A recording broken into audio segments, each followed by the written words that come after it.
La France, ses territoires, en Terre sainte. Donc aucun événement politique, religieux ou médiatique ne peut être compris si vous ne le rapprochez pas de la dimension spirituelle. Donc tout a un sens, même si la plupart du temps il est dissimulé au grand public. Donc néanmoins, ces informations sont accessibles à tous. Et si cette période correspond à un combat spirituel, c'est parce que justement, il n'est pas acquis, il nous faut le gagner.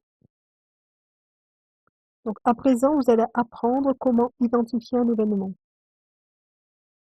comprendre quels intérêts il sert, et éviter de vous faire piéger par l'ouragan émotionnel,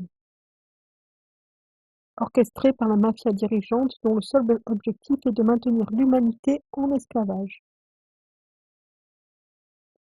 Donc après l'exposition des faits, objectifs et factuels, il n'y aura que deux options pour chacun d'entre nous.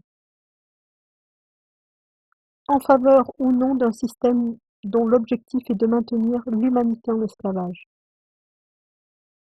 Et il n'y aura pas de multiples possibilités d'action, non, il n'y aura qu'une seule option pour agir.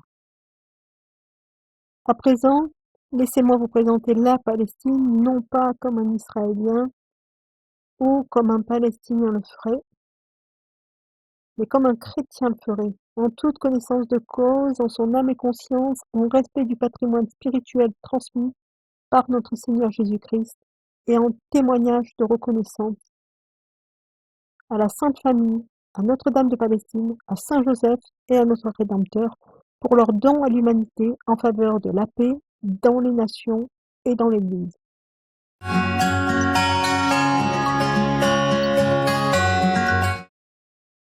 Donc la France détient 4 domaines en Terre sainte. Donc, ces 4 domaines sont, selon la source Wikipédia, alors l'église Pater-Noster, le monastère d'Abou-Breuk, le tombeau des rois et l'église Sainte-Anne. Donc les liens entre la France et la Terre sainte ne sont pas seulement historiques, culturels et culturels, ils sont aussi factuels.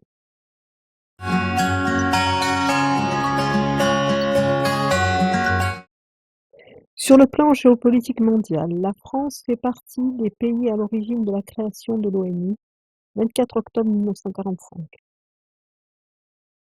51 pays regroupant 80% de la population mondiale adhèrent à la charte de l'ONU. Aujourd'hui, c'est 193 pays membres et de nombreuses institutions rattachées. Quant à la France, elle fait partie des 5 pays membres permanents qui siègent au Conseil de sécurité de l'ONU.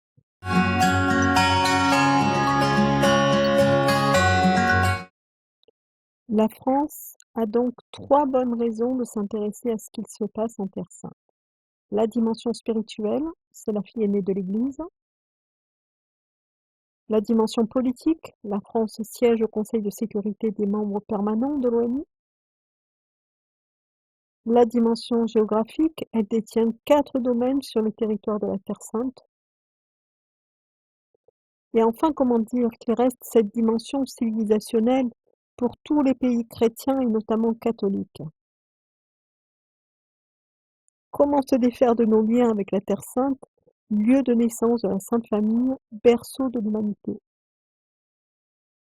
lieu de sacrifice de notre Seigneur Jésus-Christ roi et du supplice de Notre-Dame, assistant à son agonie et à sa mort.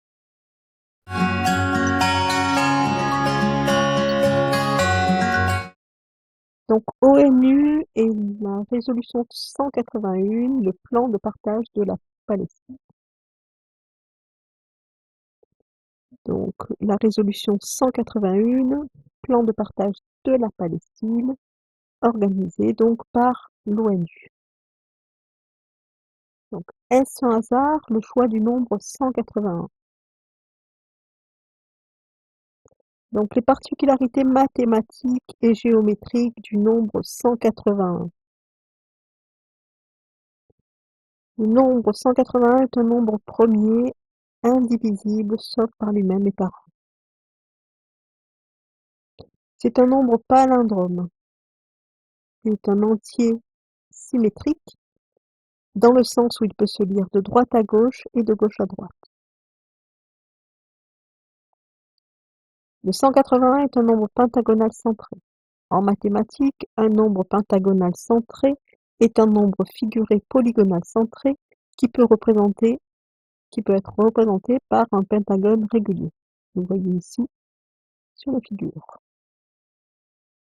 Donc, c'est un nombre étoilé. En mathématiques, un nombre étoilé est un nombre figuré polygonal centré comptant des points régulièrement répartis dans un hexagramme, à la façon dont sont réparties les cases du plateau des dames chinoises. Ici, vous avez la représentation du nombre 121, qui est aussi un nombre étoilé, qui est le carré de 11. Donc la chance du hasard. Donc combien de chances y avait-il pour choisir le nombre 181 qui comporte autant de propriétés mathématiques en laissant seulement agir le hasard? Là est la question.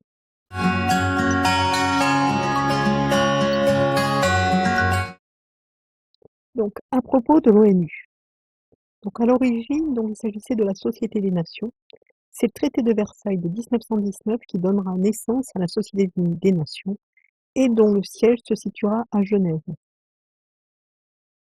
Donc pour sceller leur pacte, ils enterrent sous la première pierre, le 7 septembre 1929, un cercueil contenant la liste des États membres de la Société des Nations, la copie du pacte de la Ligue et les monnaies de tous les pays représentés. Et ce à sa 10e assemblée. C'est étrange, non? Donc création de l'ONU à New York. Donc la Société des Nations est dissoute pour faire place donc à l'ONU en 1946 et dont le siège donc se trouvera à New York. Le terrain, lui, sera offert par John D. Rockefeller Jr.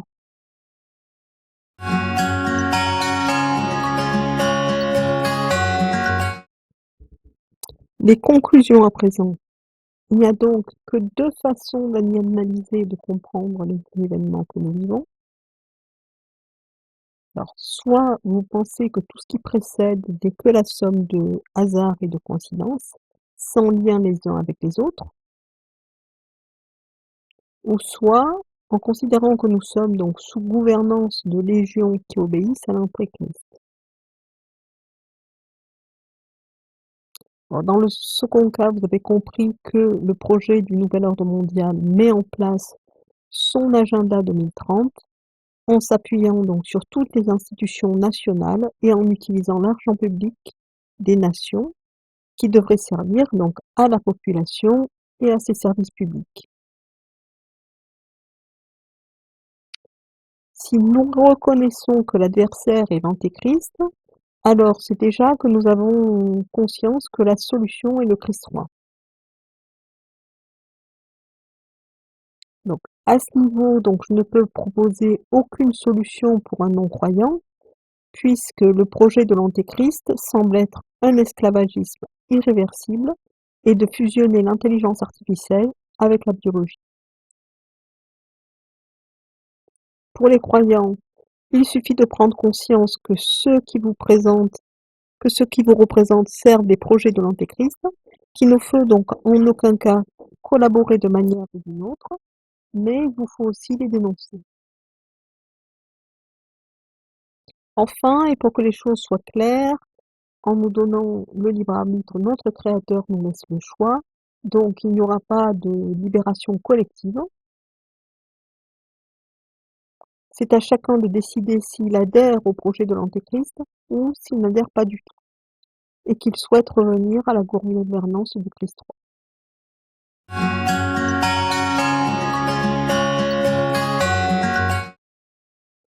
Donc célébrons et invoquons Notre-Dame de Palestine. sainte patronne de la Palestine, du patriarcat latin de Jérusalem et de l'ordre de Saint-Sépulcre. Donc, non, nous ne sommes pas sans solution. Et chacun peut décider d'invoquer et de célébrer Notre-Dame, Mère de l'Humanité, sous le vocable Mère de Palestine. Nous pouvons tous nous rassembler autour de la très sainte Vierge, demander sa protection et ses prières. Le 27 octobre donc 2024, dernier dimanche du mois du Rosaire, fête de Notre-Dame de Palestine, soyons présents pour célébrer et prier avec la Mère de l'Humanité, en union de prière avec sa terre natale et pour la paix de l'Église et des nations.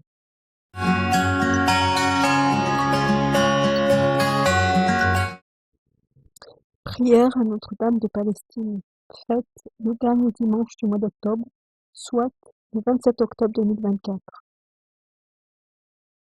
Ô Marie Immaculée, gracieuse Reine du ciel et de la terre, voici que nous nous prosternons devant ton trône exalté, pleins de confiance en votre bonté et en votre puissance infinie.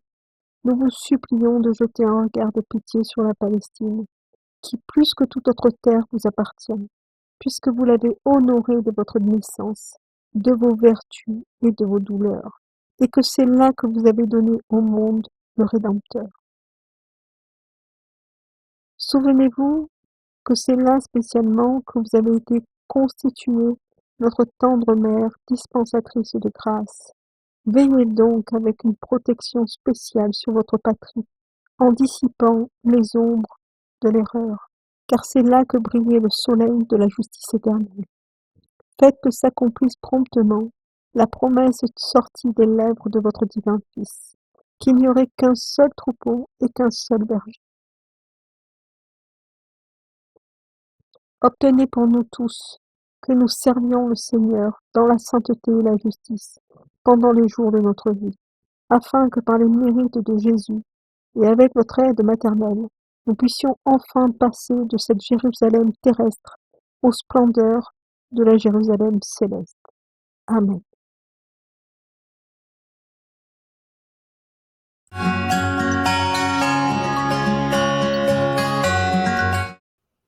Si vous voulez m'aider dans mes actions et dans ce cheminement spirituel, c'est volontiers que j'accepte les offrandes.